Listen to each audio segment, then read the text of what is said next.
A Vancouver Island man is living proof that suffering a stroke does not mean the end of your life. He defied the odds, excelling when even his own doctors said it was not possible. CTV's Stephanie Sherlock has his story. Everybody has a story. This is Bob's. But I think in a lot of ways now he's a much stronger person.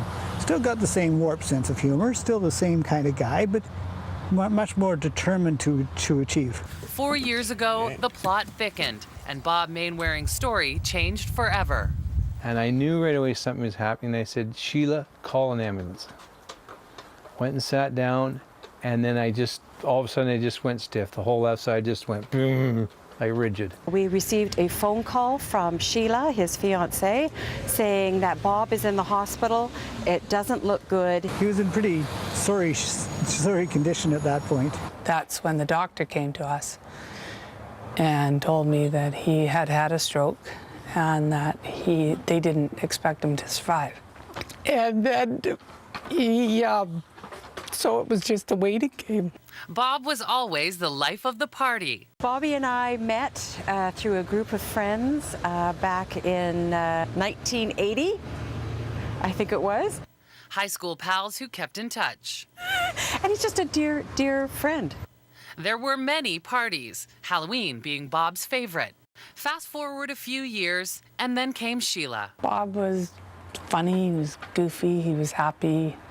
He was in love. We were scheduled to be married because I moved pretty fast. I could not check out that night because I still had not finished all the stuff on my list. A bucket list, if you will, chapters left unwritten due to the stroke. And that's really what's got him from that point to where he is now, is just a matter of straight perseverance and a positive attitude about how he is going to recover from what he suffered. That perseverance led him to Queen Alexandra Hospital's spasticity program. Their program is fantastic, and that has helped me get so I can enjoy life. Nobody expected he would drive. Nobody expected he'd walk. It just turned me around, I guess, and the encouragement was there, and it was like, let's get going here. Let's start doing it. And it was slow, really slow. His progress, though slow, is exemplary. Not only can he walk, he can drive, having modified his truck by himself.